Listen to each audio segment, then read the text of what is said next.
राहुल गांधी के भारत जोड़ो यात्रा के खत्म होने के तुरंत बाद से ही राहुल अपने दिए गए बयान के कारण बहुत चर्चे में। कभी वो खुद को अनफॉर्चुनेटली सांसद बोल रहे हैं तो कभी अपने पुराने बोले गए बयान के कारण विवादों में घिरते चले जा रहे हैं। लेकिन सवाल यहाँ ये है कि किन हालातों में या कितनी सजा होने पर सांसद अपनी सदस्यता गंवाते हैं। तो आज बातचीत हम इसी मुद्दे पर करेंगे। Hello and welcome to uncut. मैं हूं आपके साथ आशीष सिंह। लेकिन खबर में आगे बढ़ने से पहले आपको चैनल को सब्सक्राइब करके बेल आइकन हिट करना होगा। तो अब इस मामले को समझने के लिए हमें जनप्रतिनिधित्व कानून 1951 की धारा 8 को समझना होगा। तो सबसे पहले ये समझते हैं कि ये धारा क्या है और क्या कहती है।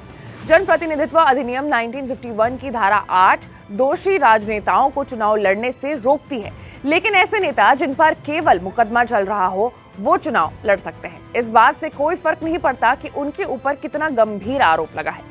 इस अधिनियम की धारा 8(1) में प्रावधान है कि अगर सांसद या विधायक rape, untouchability, violation of foreign exchange regulation act, creating enmity on grounds of religion, language or region, insulting the Constitution of India, importing or exporting prohibited items, terrorist activities जैसे मामलों में शामिल होने जैसे अपराधों में होता है तो उसे इस धारा के अनुसार अयोग्य माना जाएगा और कोर्ट की तरफ से सिर्फ हर्जाना या जेल की सजा होने पर वो अपनी संसद की या फिर विधायकी की जो सदस्यता है वो गंवा देगा और 6 साल के लिए अयोग्य घोषित कर दिया जाएगा, यानी वो चुनाव नहीं लड़ सकता है। अगर सांसद की बात करें या फिर विधायक के बारे में बात करें तो कई मामलों में अदालत से दोषी करार दिए जाने और सजा पाने के बाद अपनी सदस्यता खो देते हैं। सजा पूरी करने के बाद 6 साल तक चुनाव लड़ने के लिए इनअप्रोप्रिएट भी होते हैं। सवाल उठता है कि क्या किसी मामले में दोष सिद्धि के बाद सिर्फ 2 साल से अधिक की सजा पाने पर ही सांसद और विधायक की सदस्यता खत्म हो जाती है और वो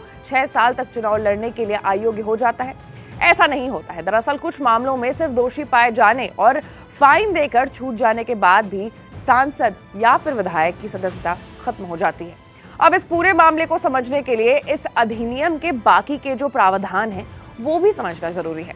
तो इस अधिनियम की धारा 8(2) में कहा गया है कि कालाबाजारी, मुनाफाखोरी, मिलावटखोरी और दहेज से जुड़े मामलों में दोषी पाए जाने पर 6 महीने से अधिक की सजा होने पर विधायक या सांसद अपनी सदस्यता गंवा देगा और सजा की अवधि पूरी करने के बाद चुनाव लड़ने के लिए 6 साल तक अयोग्य रहेगा। इस अधिनियम की धारा 8(3) में कहा गया है कि किसी भी दूसरे अपराध के लिए दोषी पाए जाने वाले किसी भी विधायकी सदस्य को अगर 2 साल से अधिक के कारावास की सजा सुनाई जाती है तो उसे दोषी ठहराए जाने की तरीके से अयोग्य माना जाएगा। ऐसा व्यक्ति जो सजा पूरी किए जाने की तारीख से 6 साल तक चुनाव लड़ने के लिए अयोग्य माना जाएगा। यानी साफ है कि बहुत मामलों में सिर्फ दोषी पाए जाने के साथ ही सांसद और विधायक की सदस्यता खत्म होने का प्रावधान है और 6 साल के लिए चुनाव लड़ने से वो अयोग्य चुनाव वो नहीं लड़ सकते हैं, ऐसा प्रावधान में लिखा है। ऐसे तमाम बड़े खबरों से अपडेटेड रहने के लिए आपको अनकट को लाइक, सब्सक्राइब और शेयर करना होगा। मैं थी आपके साथ आशीष सिंह।